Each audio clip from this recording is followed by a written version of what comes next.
Okay kan, misi aku kali ni aku nak turunkan berat badan aku daripada sekarang ni 19 September jam 10.30 lah. Berat badan aku sekarang ni 110. Jadi aku nak target pada 2 bulan lagi lah. 2 bulan lagi maknanya akan jadi 19 Januari 2026 insyaAllah. Aku nak target berat badan aku jadi insyaAllah dalam 85.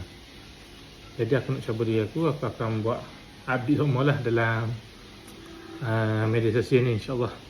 Sekarang ni aku nak perkenalkan telur 3 suku.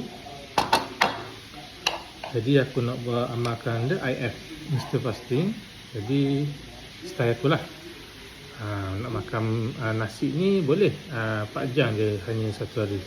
Satu hari 24 jam. Maknanya 4 jam je untuk waktu aku nak makan nasi. Ataupun kena tengok kuantiti lah. InsyaAllah aku nak kawal sebaik mungkin kali ni. Aku tak mau lipat dah, banyak kali dah. Nak diet tak jadi. InsyaAllah kali ni aku akan berjaya insyaAllah. Allah mudahkan.